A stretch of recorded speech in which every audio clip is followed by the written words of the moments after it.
하나님의 말씀 마태복음 6장 9절부터 13절 말씀까지 봉독하겠습니다.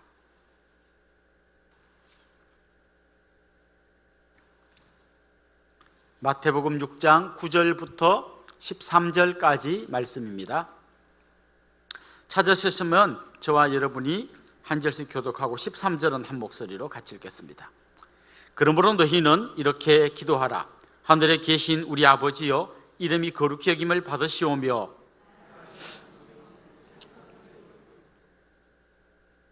오늘 우리에게 일용할 양식을 주시옵고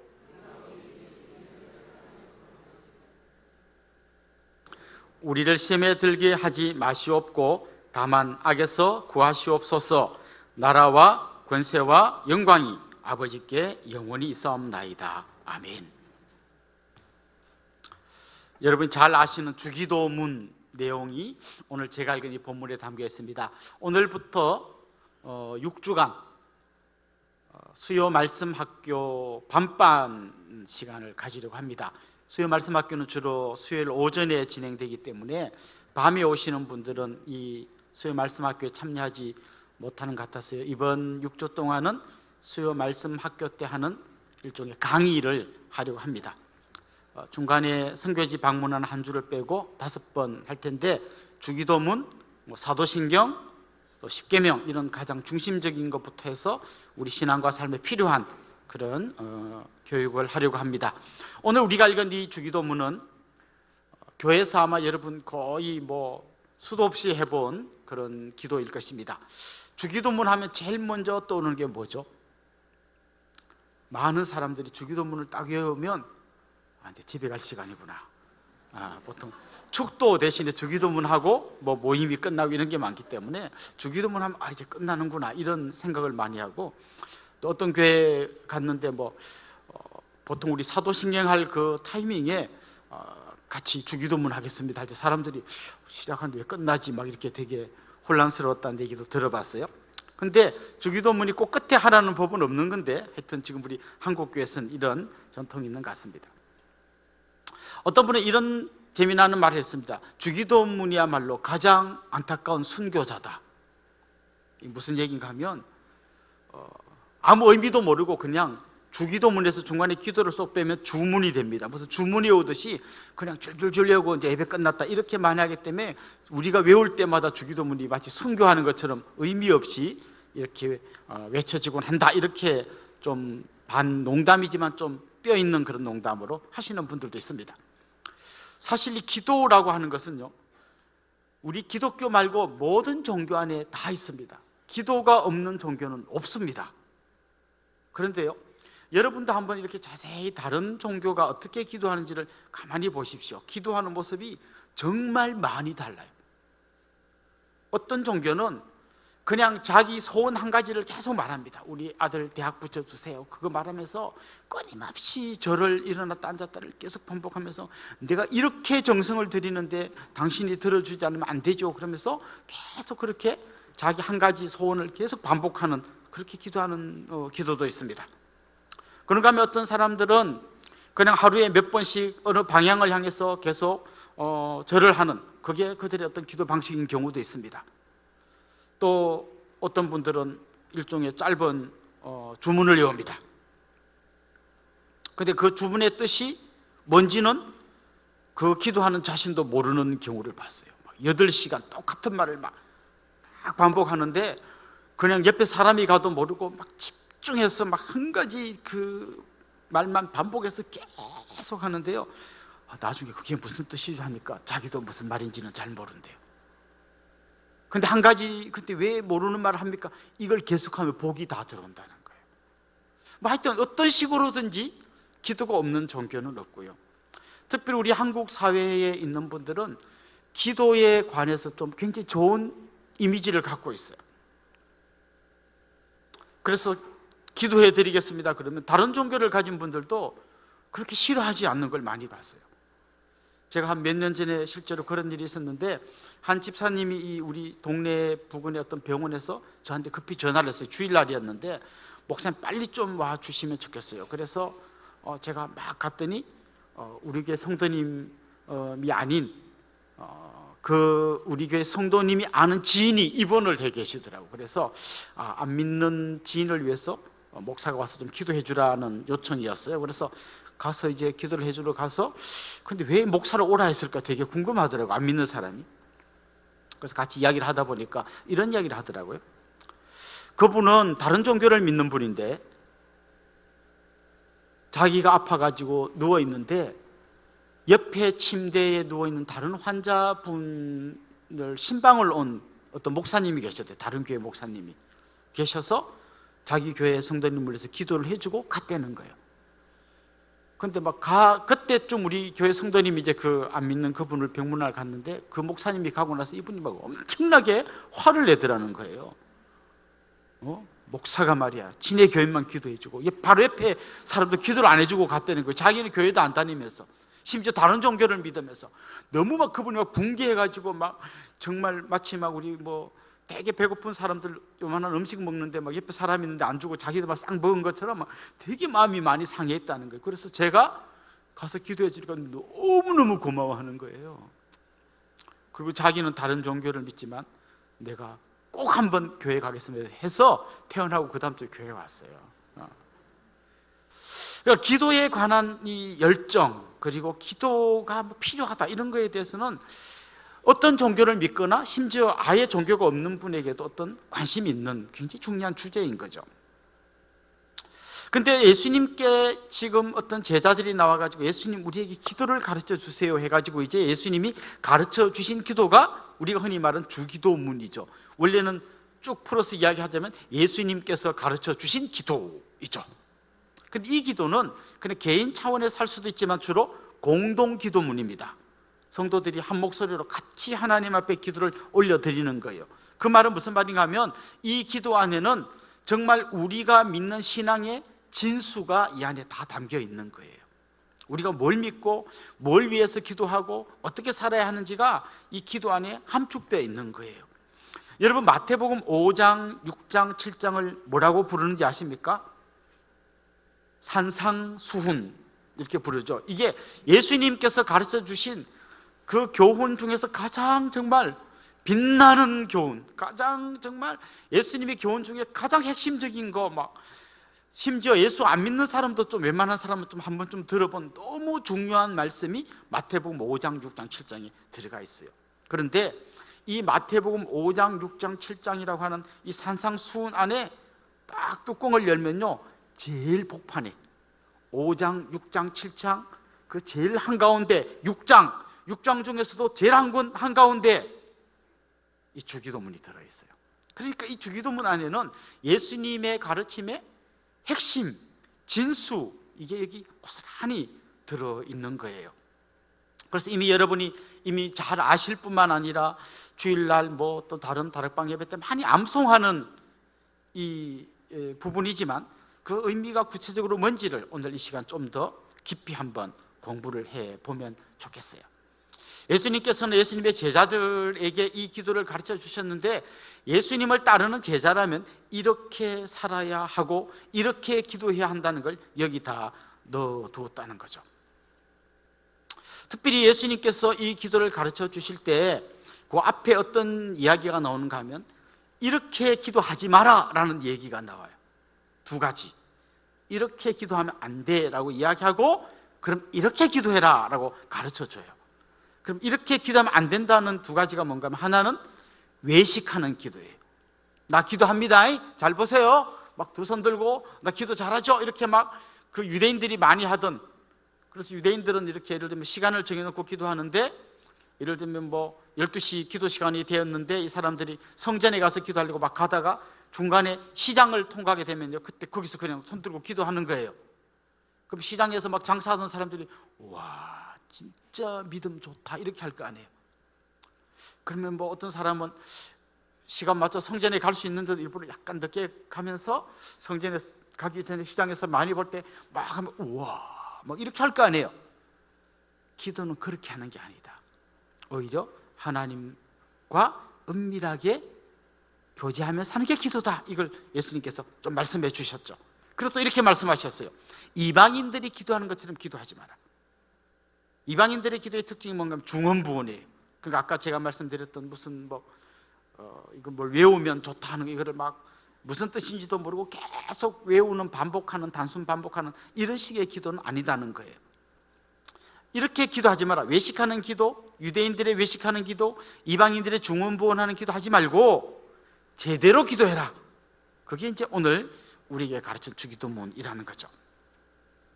이 주기도문을 가만히 보면 처음에 하나님의 이름을 부릅니다. 그리고 맨 마지막에 송영이라고 해서 하나님께 영광을 올려드립니다. 첫 시작도 하나님의 이름을 거룩히 여김을 받으시라는 하나님의 이름의 영광, 마지막도 나라와 근세와 영광이 아버지께 영원히 있습니다라고 하는 시작부터 끝까지 첫 시작도 마지막도 하나님께 영광을 올리면서 이 기도가 시작됩니다. 제일 먼저는 하나님의 이름을 부르죠. 하늘에 계신 우리 아버지요 이렇게 부릅니다. 부른 다음에 이 기도를 가만히 들여다보면 하나님께 이런 일이 이루어지기를 원한다는 세 가지 내용이 나오고요, 사람에게 우리에게 이런 일이 이루어지기를 원한다는 세 가지 이야기가 나와요. 그래서 하나님 청원, 우리 청원 세 가지씩 딱 나옵니다. 요거를 조금 더 살펴보면 좋겠습니다. 제일 먼저 이 주기도문은 이렇게 시작됩니다. 하늘에 계신 우리 아버지요 이렇게 시작됩니다. 그런데 헬라어 원어 성경에 보면 첫 번째 단어가 뭔가 하면 아버지예요. 아버지. 여러분 어떤 분위기가 느껴지는가 하면요, 이렇게 우리 아이들이 아빠한테 좀 할 말이 있으면 좀 아빠 이거 좀 해주세요 이런 거 하려면 제일 먼저 와가지고 뭐라고 하죠? 돈 이렇게 이야기하지 않죠. 제일 먼저 하는 얘기가 아빠 이렇게 좀 코맹맹해서 아빠 이렇게 막 뭔가 좀 딱 들으면 뭐 필요가 있구나 이렇게 알 만큼 아빠를 부릅니다. 그렇게 이 주기도문도 첫 시작은 그냥 아빠 부르는 거예요. 근데 오늘 본문을 가만히 보면 하늘에 계신 하고요 아빠하고 사이에는 굉장히 큰 간극이 있어 보여요. 하늘에 계시는 이라는 말은 감히 인간이 다가갈 수 없는, 인간의 크기하고는 비교할 수 없는, 정말 인간과는 완전히 다른 초월적인 존재이신 하나님을 이야기하기 위해서 하늘에 계신 이라는 말을 붙인 거예요. 땅에 있는 인간하고는 차원이 다른 크고 광대하시고 그런 말이 다 들어가 있는 거죠. 온 우주를 창조하시고 인간이 감히 쳐다볼 수도 없는 위대하고 놀라우신 큰 하나님을 부르는 거예요. 그런데 그분이 누군가 우리 아빠인 거예요. 이 어마어마한 이 차이가 정말 우리가 믿는 하나님을 설명하는 너무나 소중한 차이예요. 어떤 종교는요 자기들이 믿는 신이 엄청 크고 위대하다고 이야기해요. 그렇게 믿어요. 근데 그 신이 자기를 사랑한다는 말을 이해를 못해요. 우리 여기 외국인 노동자들이 우리나라에 많이 와서 제가 그분들하고 요한복음을 한번 공부한 적이 있는데요, 알라, 우리 알라 믿고 니네도 하나님 믿고 비슷하네 이렇게 이야기합니다. 그럼 우리 성경 공부하자 해가지고 이제 좋다 해가지고 한번 파키스탄 분들하고 한 적이 있어요. 근데 막 같이 이야기하다 보니까 하나님이 당신을 사랑한다는 말을 이해를 못해요. 그냥 그 알라는 크고 위대하신 분인데 그분이 나를 사랑한다는 걸 이해를 못해요. 그래서 보통 세상 종교는 자기가 믿는 신이 크고 광대하고 막 대단하다고 말하는 종교는 따뜻하지 않아요. 반대로 따뜻한 신을 믿는 사람들이 있어요. 우리 옛날에 할머니들이 믿는 신, 삼신할매, 아기 낳게 해주는 할머니, 그 다음에 장독대 장 안 상하게 해주는 신, 그리고 우리 뒷산에 있는 산신령, 이런 신들은 굉장히 인간 가까이 있어서 인간의 필요를 애기 못 낳구나, 애기 낳게 해줄게, 뒷산에서 그냥 우리 이런 아기자기하고 이렇게 하는데 그 신들은 대단하지는 않아요. 삼신할매는 아기를 낳는 일에 좀 관여하지 다른 데는 별로 영향력이 없고요. 산신령은 산신령은 뒷산이라는 그 영역만 지키지 저 앞산이나 옆산이나 큰 산 그런 거하고는 또 거기 자기 나와바리가 아니야. 자기는 여기, 그러니까 한편으로는 크신 하나님을 믿는 사람은 따뜻하지 않고요, 그들이 믿는 신은 따뜻한 신을 믿는 분들이 있는데 그들이 믿는 신은 크질 않아요. 근데 오늘 이 주기도문 안에 나오는 우리가 믿는 하나님은 하늘에 계신 분인데 우리 아빠예요. 이걸 설명할 수 있는 한 단어가 있다면 은혜예요. 은혜. 어떻게 우리 같은 죄인이, 나 같은 죄인이 용서함 받았어, 주 앞에 옳다함 얻을 뿐만 아니라 하나님을 향하여 아빠, 아버지라고 부를 수 있겠습니까? 이건 은혜예요. 그래서 우리는 하나님이 어려워갖고 막 감히 나가지도 못하는 그게 아니라 아빠 하면서 달려갈 수 있는데 그 아빠는 온 세상을 창조한 바로 그런 아빠인 거죠. 그래서 우리는 그 하나님 아버지 앞에 나가서 기도하면서 처음 부르는 거죠. 아빠. 그런데 그분이 어떤 분이라고요? 하늘에 계신 아빠예요. 그런데 그 중간에 또 한 단어가 들어가죠. 하늘에 계신 우리 아빠예요. 그 말은 무슨 말이에요? 그 하나님은 옆 앞에서 지금 말한 이규현 목사의 아빠일 뿐만 아니라 집사님이 아빠고 권사님이 아빠고 장로님이 아빠, 우리의 아빠인 거예요. 그러니까 이 기도를 하는 우리는 이미 이 기도 안에서 기도하는 우리가 한 형제요 자매라는 그 기본 전제를 가지고 기도하는 거예요. 뭐 옛날에 형제가 많은 막 그런 집 같은 경우는 있죠. 뭐 이렇게 아빠는 그렇지 않지만 뭐 할아버지, 우리 할아버지인데 막 우리 사촌이 자꾸 지네 할아버지라고 그러는 거야. 그래서 저도 할아버지 일찍 돌아가지고 할머니가 계셨는데 제 어린 기억에 그런 약간 기억이 나요. 우리 할머니인데 자꾸 우리 사촌이 자꾸 지네 할머니라는 거예요. 아닌데 우리 할머니인데 막 하면서 이렇게 이야기했던 적이 있어요. 우리가 하나님 아버지라고 하는데 뭐 여기 있는 분들이 뭐 니네 아버지, 우리 아버지, 내 아버지인데 막 이렇게 하지 않잖아요. 그러니까 우리의 아버지인 거예요. 그러니까 이 기도 안에는 정말 우리가 한 마음으로 기도한다는, 이 기도하는 우리의 공동체됨을 이 안에 다 내포하고 있는 거죠. 그렇게 이제 첫 기도를 시작하는 겁니다. 하늘에 계신 우리 아버지요, 이렇게 부른 거죠. 그 다음 나오는 게 뭔가 하면 제가 세 가지 하나님 청원이라는 세 가지 하나님을 향한 기도가 세 가지가 나온다 했는데요. 첫 번째가 뭔가 하면 이름이 거룩히 여김을 받으시오며, 요 앞에 요 말이 붙어 있는 거죠. 당신의 이름이 거룩히 여김을 받으시오며, 하나님의 이름이 거룩히 여김을 받으시오며. 하나님의 이름은 바로 그냥 하나님이란 말하고 거의 같은 뜻이죠. 예를 들면 뭐 여호와 니시, 여호와 샬롬, 여호와 이레 이렇게 말하면 하나님의 성품을 담아가지고 하나님의 이름을 부르는 거죠. 그 이름 안에 그 이름을 아는 게 바로 하나님을 아는 거이죠. 그래서 하나님의 이름이 거룩히 여김을 받으시오며 라는 말은 뭔가 하면 하나님이 거룩한 분이시라는 걸 인정하는 거예요. 이건 기도인 것 같기도 하고 어떤 의미에서는 일종의 신앙의 고백이기도 하죠. 하나님은 거룩하신 분이십니다. 이 거룩이라는 분은 그냥 우리처럼 죄 많은 인간이 아니라 좀 특별하게 뭐 윤리적으로 깨끗한 분, 이런 이미지는 2차 이미지고 1차 이미지는 뭔가 하면 우리 인간하고는 완전히 구별된 너무나 크고 너무나 광대하신, 그리고 찬송 받으시기 합당하신, 모든 영광 다 받으시기 합당하신 하나님이란 의미죠. 근데 그 하나님의 이름이 거룩히 여김을 받기를 기도하는 것입니다. 특별히 우리가 기도할 때 첫 시작은 보통 이렇게 하는 거예요. 그래서 우리가 주기도문에서 배운 대로 처음 기도할 때는 대부분 하나님, 저 돈이 필요합니다 이렇게 나가는 게 아니라 하나님의 이름을 찬송하고 하나님께 영광을 올려드리는 게 우리 모든 기도의 시작이 되는 것이죠.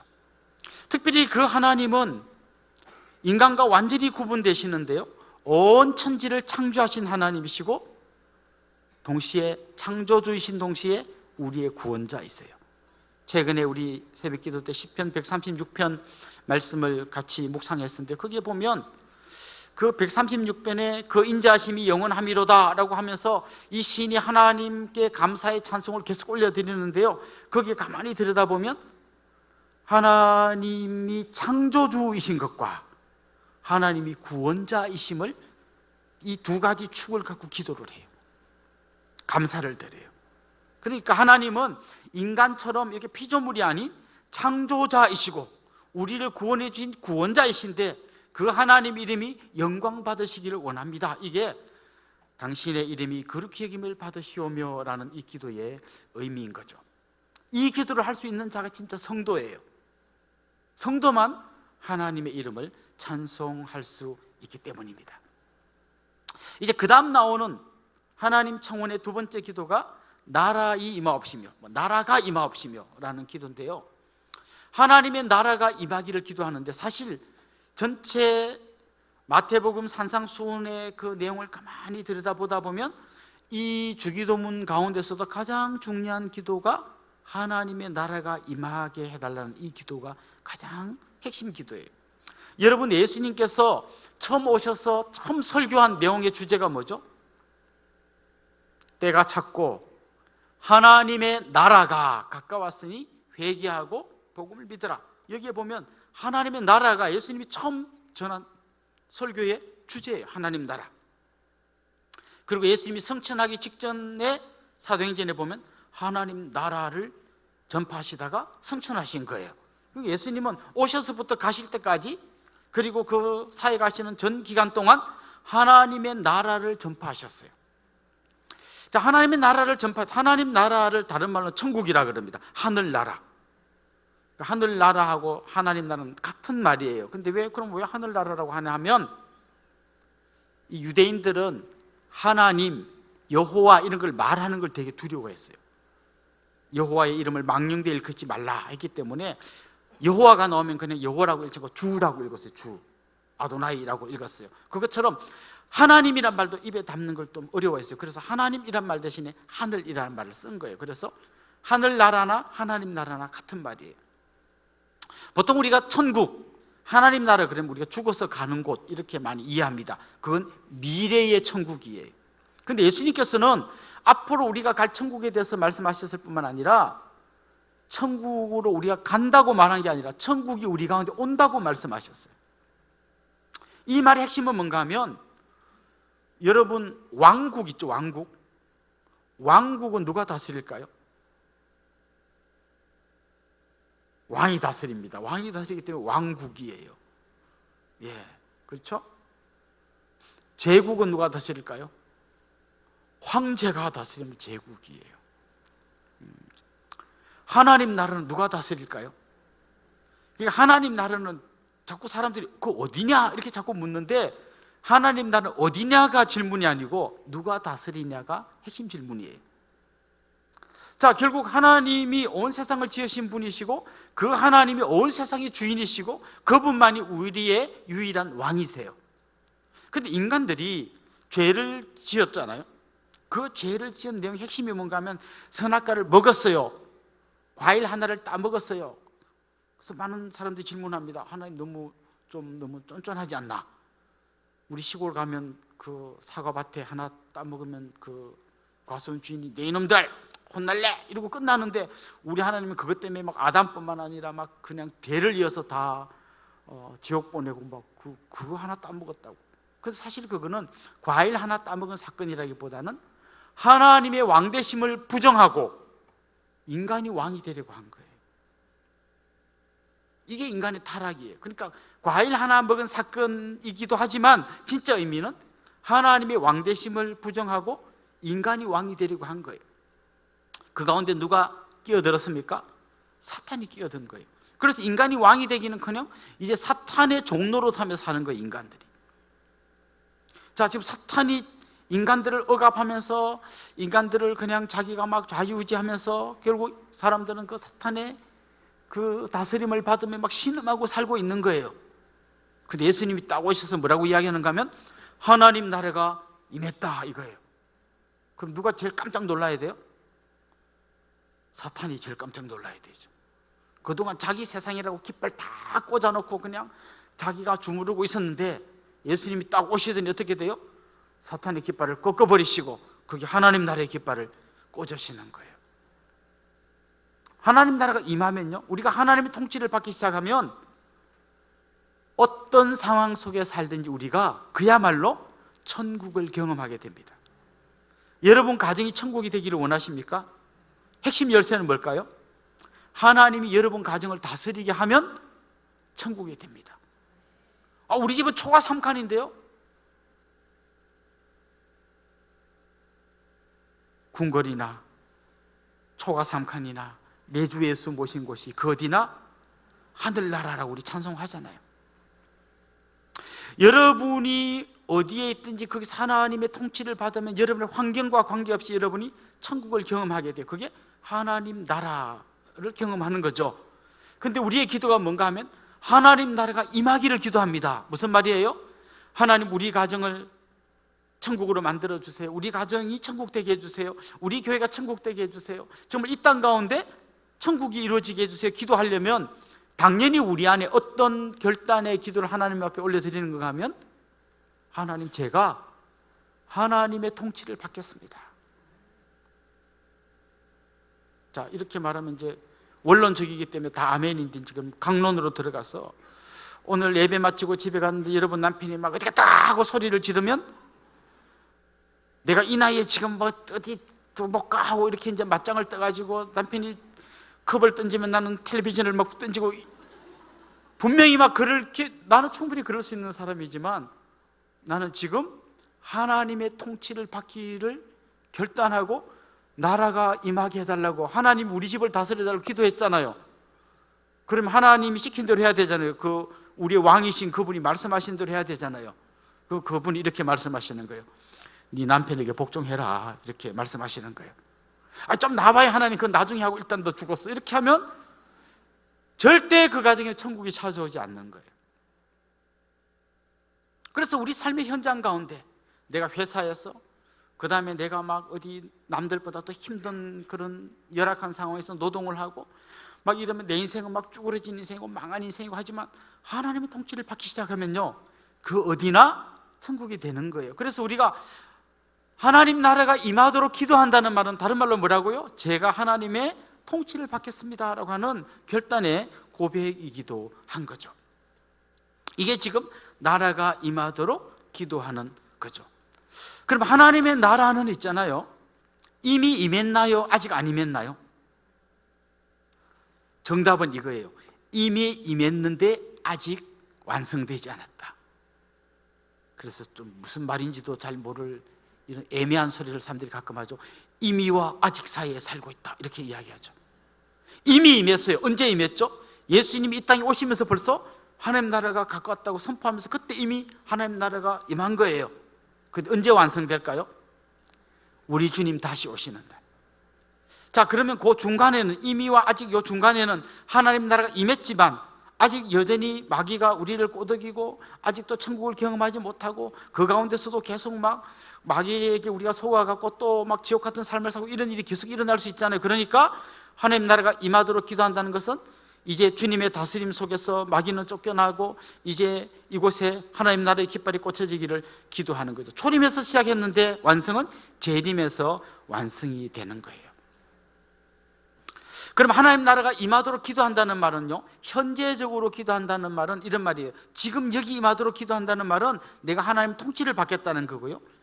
그 다음에 이 하나님 나라가 완성되는 그날을 위해서 기도한다는 말은 다른 말로 하면 뭔가 하면 아멘 주 예수의 오시옵소서, 주님의 재림을 기다리는 기도가 사실 하나님 나라가 임하도록 기도하는 거랑 같은 기도인 거죠. 그러니까 우리는 이미 임한 하나님 나라를 경험하면서 또 완성될 하나님 나라를 기다리는 이런 가슴 벅찬 감격의 기도를 하는 게 나라가 임하옵시며 라는 거죠. 그러니까 이 나라가 앞에 사실은 당신의 나라가, 하나님 당신의 나라가 임하옵시며 이런 말인 거죠. 그 다음 기도가 뭐예요? 하나님 청원 기도. 세 번째 기도가 뭔가 하면 하나님의 뜻이 이루어지도록 기도하는 거예요. 뜻이 이루어지이다. 누구 뜻이요? 하나님의 뜻이. 더 정확히 말하면 내 뜻이 아니고 하나님의 뜻이. 근데 하늘에서는 이미 하나님의 뜻이 완전히 이루어졌어요. 근데 그 하나님의 뜻이 이 땅에서도, 내가 삶을 살아가고 있는 이 땅에서도, 내가 발을 딛고 있는 이곳에서도 하나님의 뜻이 이루어지기를 우리가 기도하고 있는 거죠. 하나님의 뜻은 뭘까요? 하나님, 우리가 구원받는 하나님의 백성 되기를 원하고 하나님 닮은 사람으로 성화되어 가기를 원하고 있어요. 그 뜻을 구하는 기도를 했다는 말은 뭔가 하면 내가 끊임없이 주님 닮은 사람으로 살아가면서 하나님 앞에 그렇게 살겠다는 결단의 기도를 드리는 게 사실은 그 안에 내포되어 있는 것이죠. 자, 지금까지 제가 말씀드린 게 하나님 당신의 이름이 그렇게 여김을 받고 당신의 나라가 임하고 당신의 뜻이 이루어지도록 하나님 청원 기도를 했어요. 그 다음 나오는 세 가지는 뭔가 하면 우리 청원이에요. 우리한테 이것 좀 해주세요 라는 은혜를 구하는 내용이 그 다음에 나오는 거죠. 제일 먼저 나오는 게 뭐예요? 우리에게 일용할 양식을 주옵시고 라는 기도예요. 여러분, 우리 먹고 사는 거 해달라고 기도하는 거는요, 유치하고 치사한 기도가 아니고 꼭 필요한 기도예요. 그냥 막 신령한 기도만 하고 뭐 쌀 주세요 막 이런 거 막 좀 아무것도 아닌 것처럼 이야기하는데 그렇지 않아요. 하나님 우리의 영혼을 소중히 보는 것처럼 우리의 육신도 굉장히 소중히 보고 먹어야 산다는 걸 누구보다 잘 아시는 분이 하나님이에요. 그래서 일용할 양식을 구하는 거죠. 근데 양식이라는 말은 쌀만 얘기하는 게 아니라 하나님께서 우리의 그 살아갈 수 있도록 좀 우리 삶을 책임져 달라는 기도이죠. 기도인데 그 앞에 붙은 일용할이 좀 우리 기도하고 조금 많이 다른 기도죠. 우리는 일용할 양식을 구하는 게 아니라 쌓아둘 양식을 구하고 있거든요. 예. 하나님 쌓아둘 양식을 주셔야지. 일용할 양식 하루 먹는 건데 그거 줘가지고 뭐 어떡하냐. 근데 이 기도 안에는 뭔가 하면요, 하나님은 오늘만 나를 책임지는 게 아니라 내일도 모레도, 아까 시편 136편의 표현대로 하면 그 인자하심이 영원하심이로다. 오늘 나를 먹이신 하나님은 10년 후도 100년 후도 나를 먹이시고 내 인생을 책임지실 분이시다라는 고백이 들어가 있는 거죠.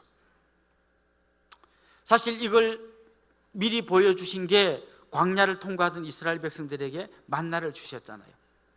하루도 만나를 안 주신 적이 없죠. 안식일 거는 미리 땡겨서 이틀치를 주셨지만 나머지는 매일 눈 뜨며 있는 거죠. 그럼 내일 안 주면 어떡하지? 하나님은요 정말 일정하신 분이, 우리는 막 마음이 왔다 갔다 하고 막 비 오면 구원의 확신이 사라졌다가 날 좋으면 막 구원의 확신이 생겼다가 막 들쑥날쑥한데 하나님은 한결같으신 분이에요. 일용할 양식을 준 뿐만 아니라 내일 아침 되면요 내가 안 봐도 알아요. 해가 뜰 거예요. 네. 그 다음 제부도 물이 몇 시부터 딱 열리는지 그거는 시간이 딱 정해져 있어요. 막 요즘 바빠서 물길이 좀 늦게 열렸네 미안, 이런 거 한 번도 없어요. 하나님은 항상 정확하게 자기의 모든 하실 일을 다 하고 계시고요, 우리는 그 안에서 그 가운데서 살고 있는 것이죠. 오늘 우리가 일용할 양식을 구하는 것 안에는요 그 안에 탐욕이 들어가지 않아야 한다는 말이 내포되어 있죠. 여러분, 이 인간의 마음속에는요 큰 그릇이 있는데요, 이건 이제 파스칼이라는 사람이 한 말이에요. 큰 그릇이 있는데 하나님 외에는 그 무엇으로도 이 그릇을 채울 수가 없다. 예를 들면 여기를 돈으로 채우려고 하면요, 여러분 얼마 정도면 꽉 찰 것 같아요? 나는 이 정도면 진짜 더 이상 돈 얘기 안 한다. 한 50억. 누가 50억 준다면 그때부터 나는 이제 돈 얘기는 안 하고 살 거다.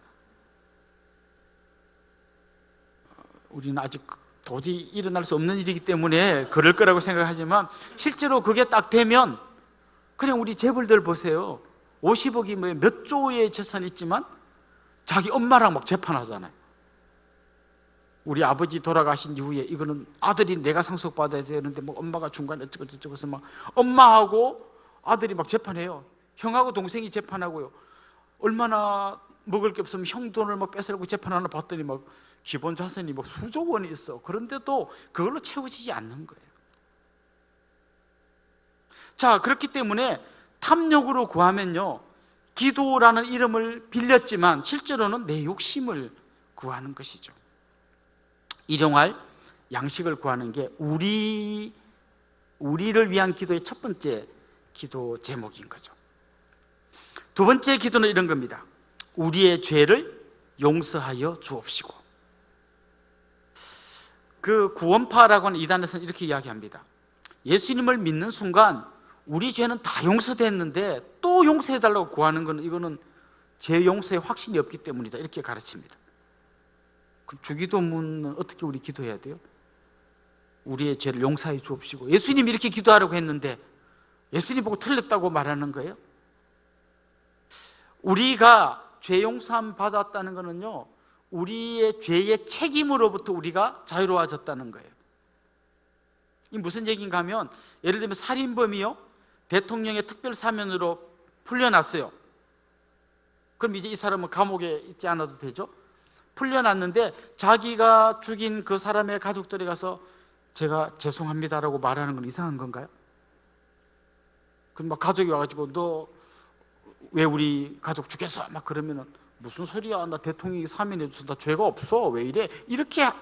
그건 지금 뭘 구별 못한 건가 하면, 죄에 대한 책임과 그 죄 자체가 갖는 오염, 죄책과 오염을 구별하지 못한 거예요. 우리는 죄책은 예수 그리스도의 보혈로 용서함 받았지만 사실 내가 봐도 내가 죄인인 거 여러분 다 아시잖아요.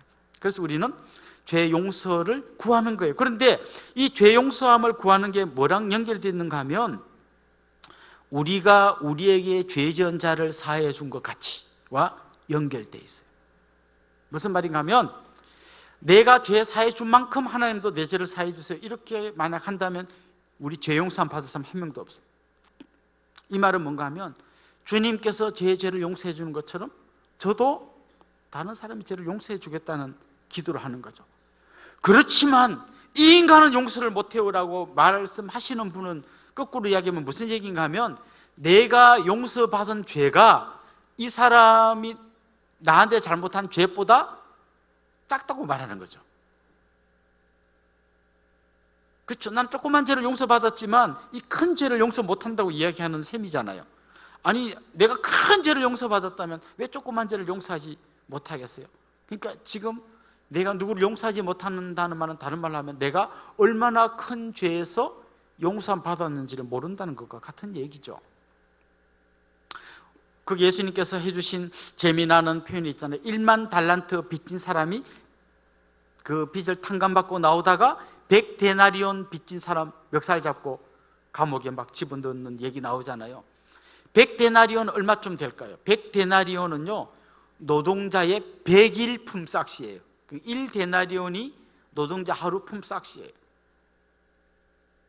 그러면 100데나리온이면 요즘으로 치면 한 얼마쯤 될까요? 한 일당 10만 원 잡으면 한 1000만 원. 그럼 1만 달란트는 어느 정도 될까요? 한 달란트는요 어느 정도 품삯인가 하면 1년 품삯이에요. 그럼 1만 달란트는 10,000년 품삯이에요. 1만 년 품삯이에요. 그럼 얼마쯤 될까요? 우리 머리로 계산이 안 됩니다. 엄청 많은 돈이죠. 1,000만 원하고는 비교도 안 되는 막 몇 조 단위로 가는 이 돈을 탕감받고 100데나리온을 용서하지 못하는 거죠. 이건 뭘 이야기하는 겁니까? 우리가 얼마나 큰 죄를 주님으로부터 용서받았는지를 잊어버리는 순간 나한테 잘못한 작은 죄를 내가 용서하지 못한다는 거죠. 그래서 사실 이 주기도문을 가만히 보면 한편으로는 기도지만 한편으로는 나의 결단이 같이 들어가는 거예요.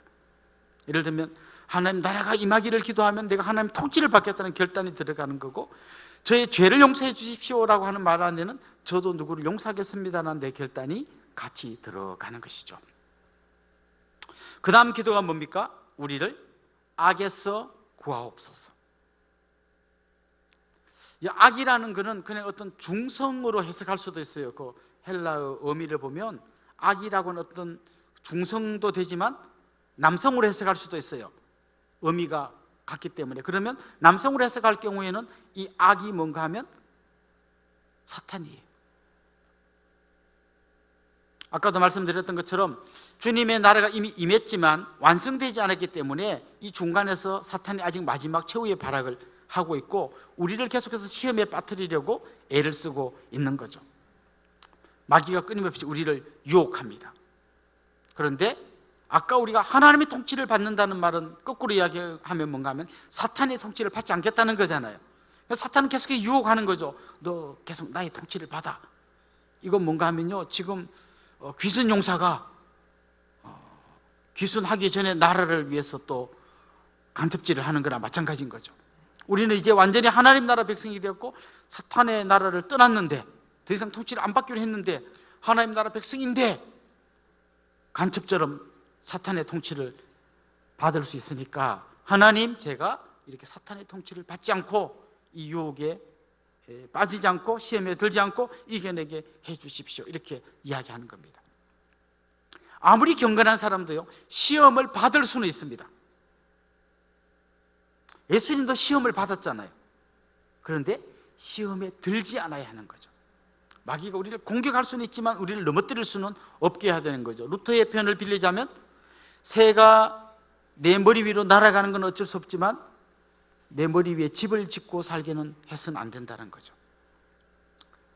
사탄이 뒤에서 조종합니다. 이 세상에 여러 가지 잘못된 가치를 가지고 우리를 흔들어 놓을 때, 육신의 정욕, 안목의 정욕, 이생의 자랑. 이 정욕이라는 말은요, 성적인 것만 의미하는 게 아니라 인간이 갖고 있는 아주 잘못된 욕망이에요.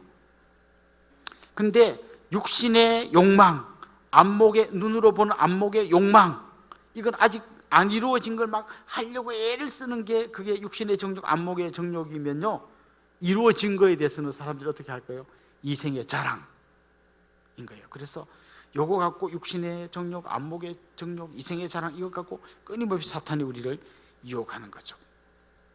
결국 우리가 이런 기도를 한다는 건 뭔가 하면, 하나님께 기도함으로써 우리가 이 모든 악에서 승리하게 해달라는 거고요, 이미 승리하신 예수님의 승리에 우리가 동참하게 해달라는 거죠.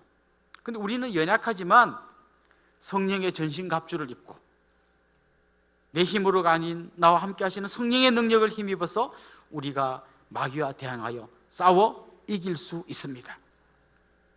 마지막 송령이 나옵니다. 이 송령은 일종의 찬송이죠.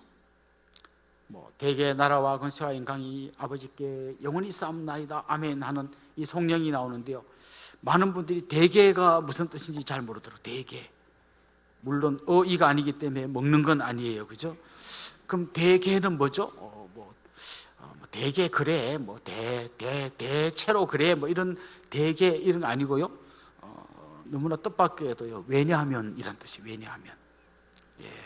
앞에 지금 많이 기도하고, 왜냐하면 나라와 권세와 영광이 아버지께 영원히 있기 때문입니다 라고 기도하는 거죠. 결국 하나님의 영광으로부터 시작해서 하나님의 영광으로 이 기도가 끝납니다. 나의 교만을 다 내려놓고 오직 하나님만 의지하겠다는 결단이 이 주기도문 앞에 들어있는 거죠. 그리고 마지막은 우리가 너무나 잘 아는 아멘, 진실로 그렇습니다, 그렇게 될 줄 믿습니다, 아멘, 이런 뜻이죠. 자, 여러분, 이 주기도문을 한번 다시 정리해 봅시다. 처음에는 하늘에 계신 우리 아버지를 부르면서 시작합니다. 그리고 세 가지, 하나님 이름이 그렇게 금을 받으시고, 하나님 나라가 임하옵시고, 하나님 뜻이 이루어지고, 하나님 청원 세 가지. 그 다음 우리 청원, 우리에게 일용할 양식을 주시옵고, 또 우리가 우리에게 죄진 자를 용서하여 준 같이 우리 죄를 용서하여 주옵시고, 그 다음 우리를 시험에 들게 하지 마옵소서. 이런 우리 청원 세 가지. 그리고 마지막은 송영, 하나님으로 시작해서 하나님으로 끝나고, 하나님 청원 세 개, 우리 청원 세 개. 그런데 이 안에는 기도와 함께 괄호 열고 결단이 포함되어 있는, 정말 이 위대한 기도가 여러분의 기도 안에 그대로 반영되기를 원하고, 이 같은 고백을 하는 우리 모두가 한 형제임을 다시 한번 새롭게 하는 그런 귀한 시간이 되기를 간절히 소망합니다. 기도드리겠습니다.